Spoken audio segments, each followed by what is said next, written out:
Muito bem, nós estamos aqui no Orientes falando sobre traição, falando sobre a situação emocional, a situação afetiva e o quanto exige de nós uma reação. Exige de nós uma reação.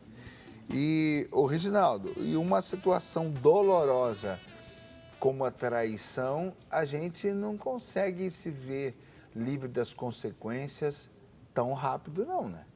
Conforme a traição, conforme a nossa entrega, principalmente num relacionamento de casal, de anos, isso pode levar anos para a pessoa se refazer inteiramente, né?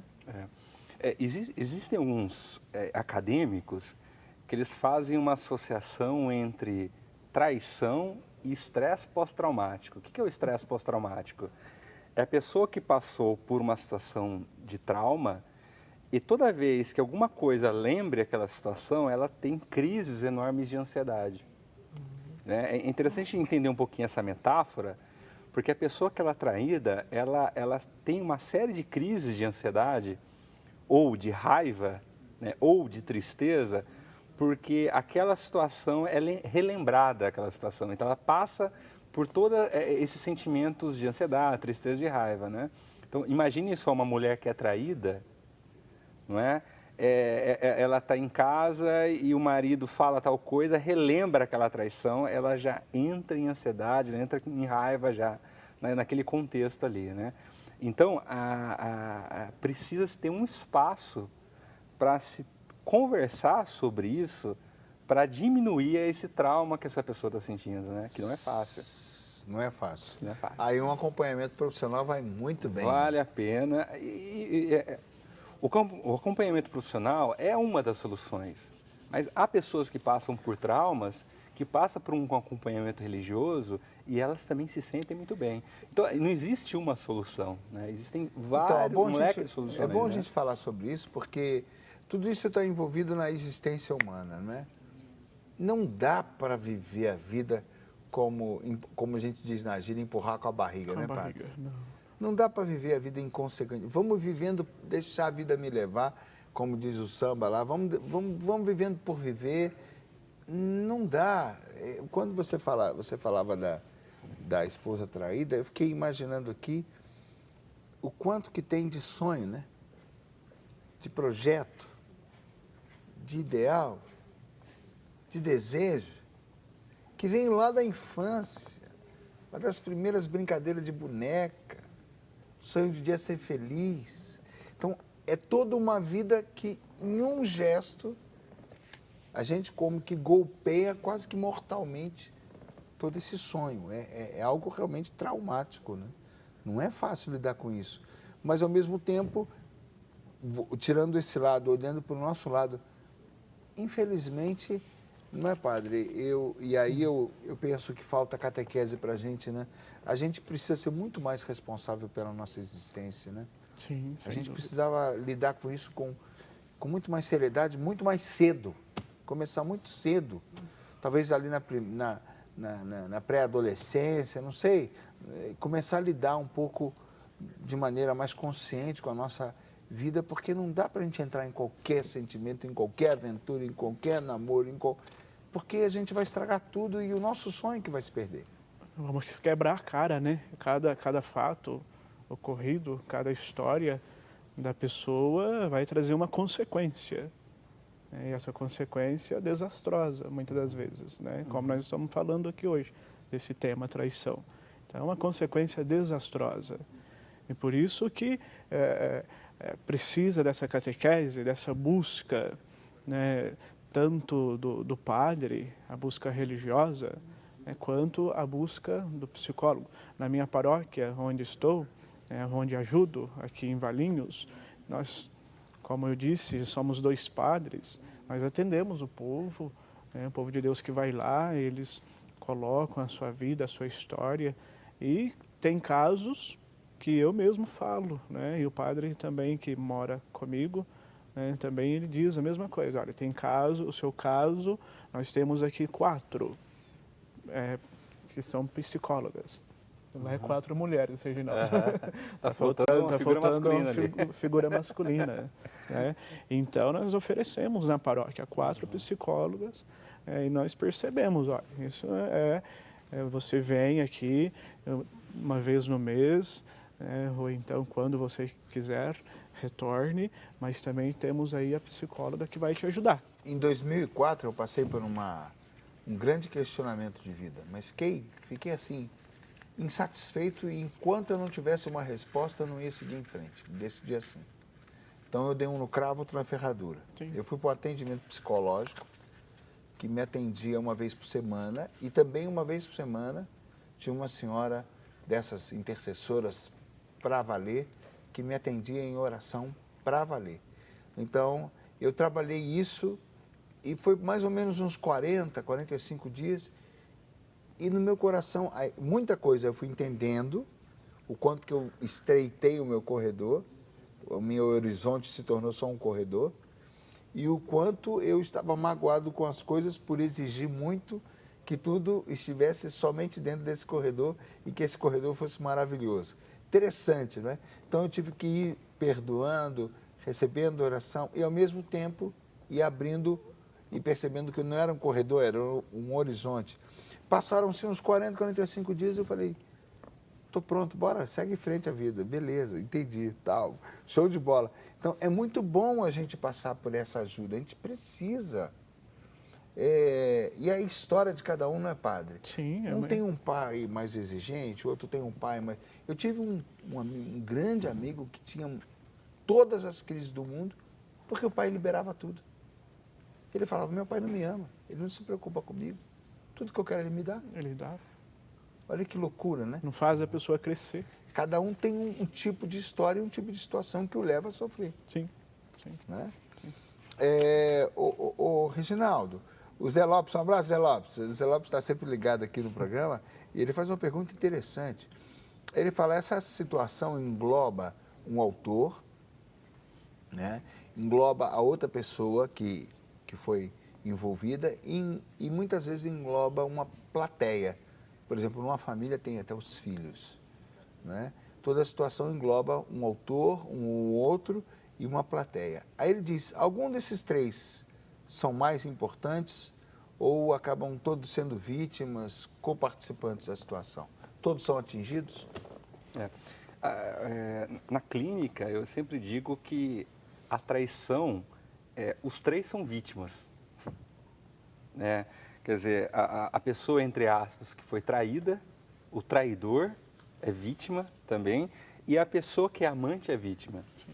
Vítima por quê? Porque a amante acredita que vai existir uma separação no casamento para viver com essa pessoa. Então, ela vive nessa fantasia.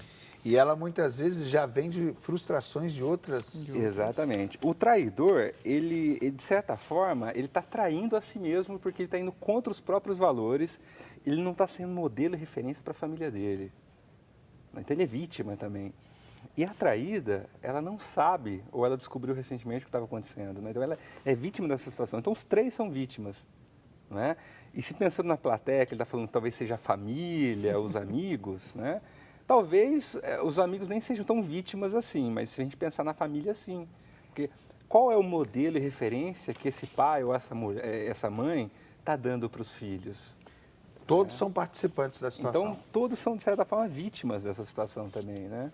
E uma coisa interessante que acontece a pessoa, ela se arrepende no meio do caminho, mas não tem mais coragem de voltar atrás, muitas vezes, o Reginaldo. O marido, no caso aí. Ele, quando percebe o tamanho da burrada, quando ele percebe o tamanho das consequências, porque é uma coisa inconsequente, né?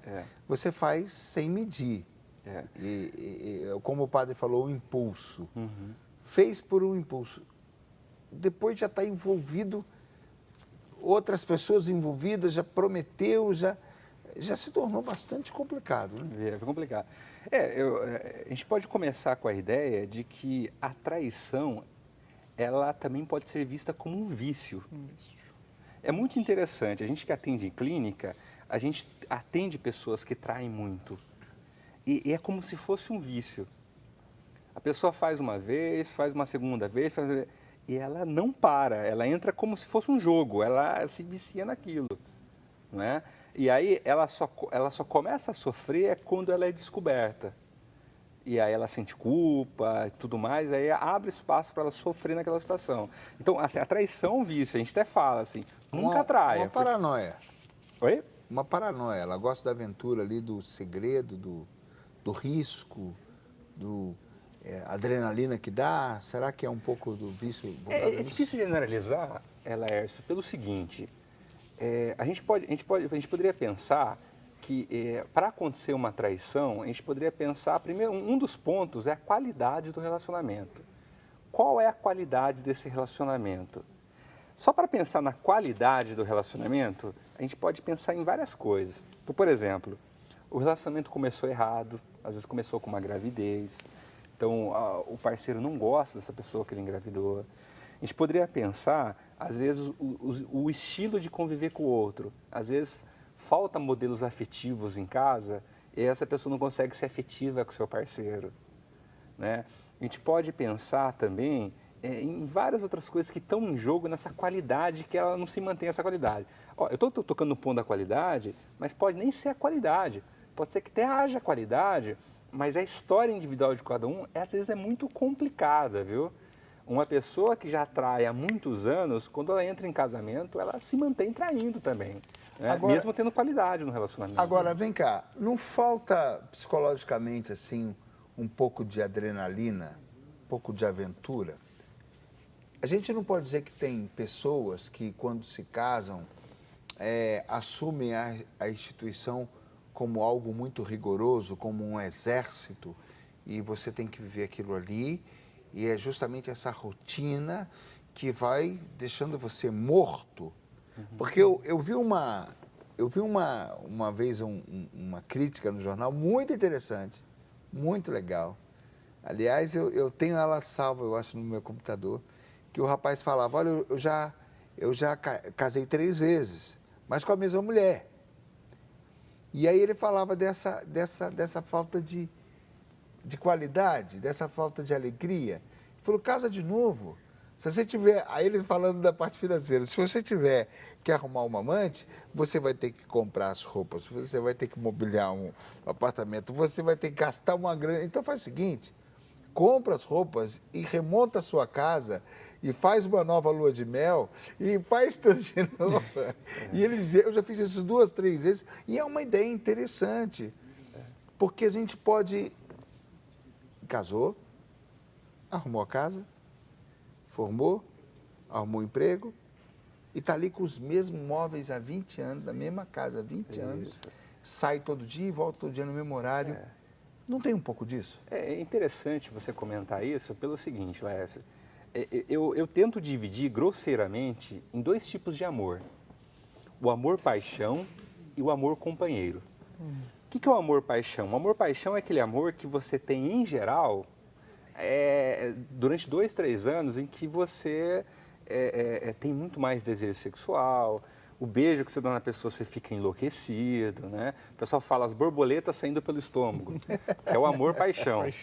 E é um amor que tem uma data para terminar, ele não dura mais que 3 anos. Né? Como a gente sabe disso?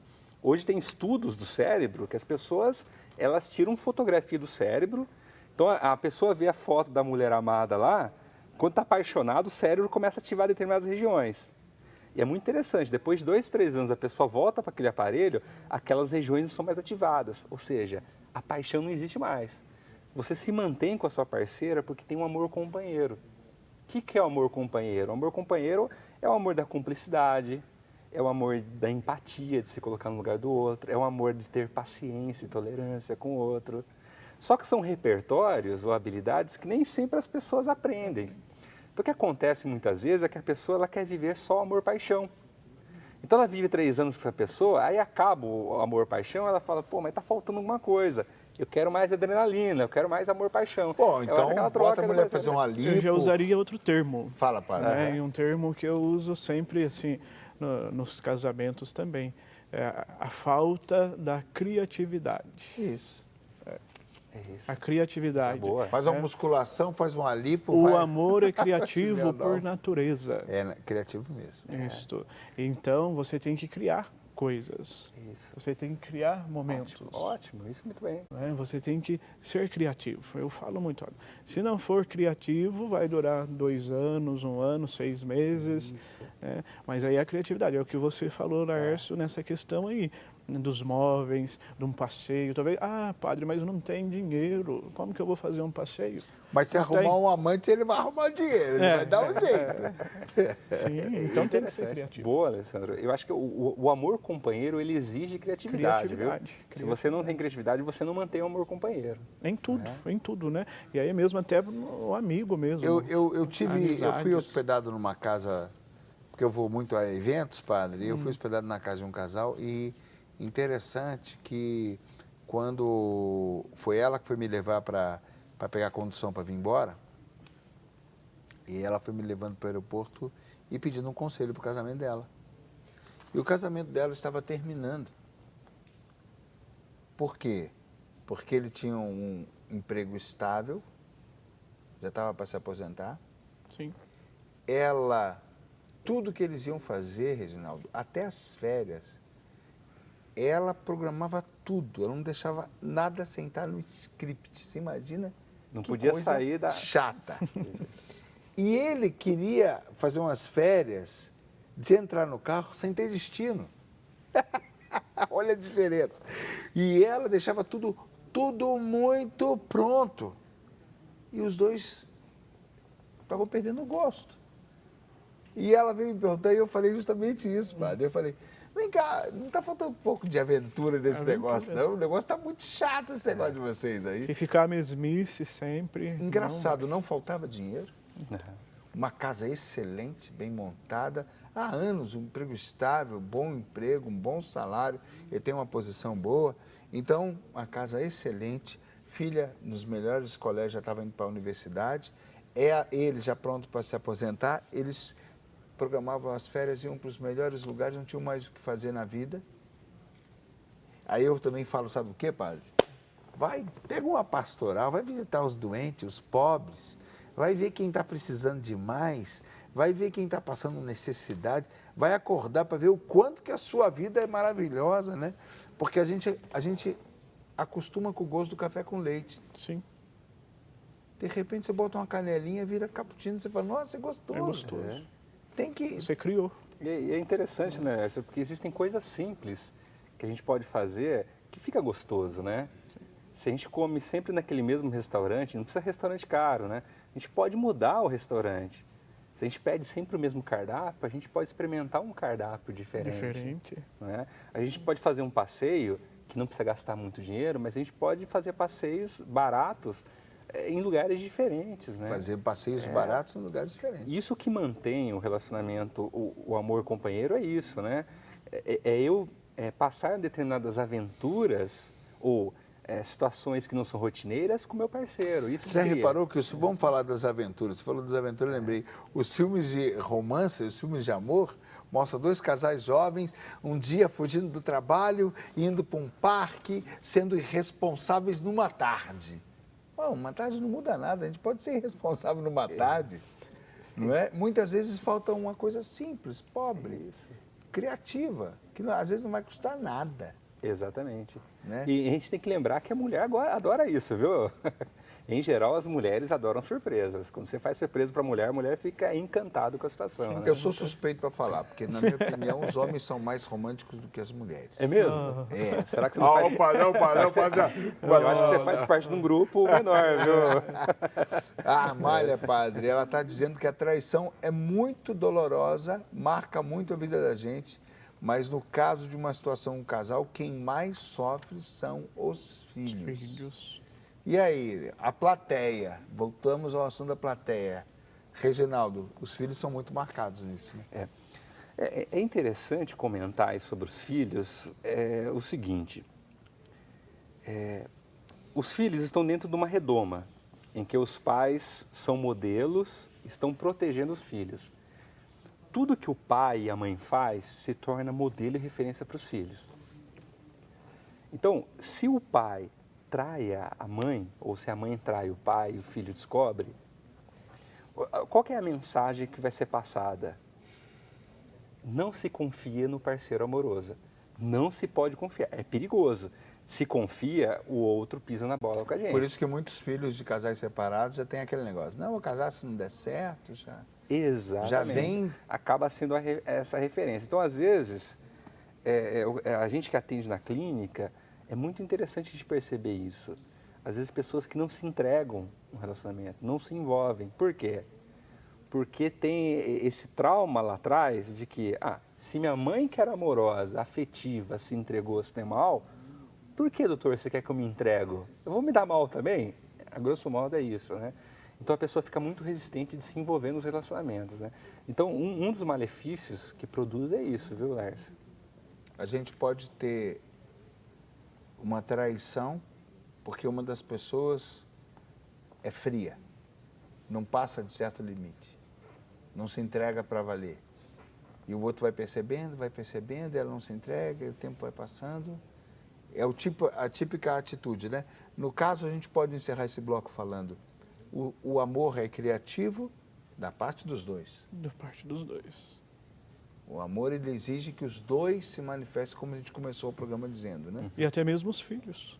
E até mesmo os filhos. A plateia, como vocês disseram. Eles também têm que se posicionar e... Sim, sem dúvidas. Porque aí, eles posicionando, tem alguns que até vê a dor da mãe ou a dor do pai. E muitos filhos falam, não, é melhor vocês se afastarem, largar, né, romper. Né, porque está havendo aí o quê? Uma cumplicidade também.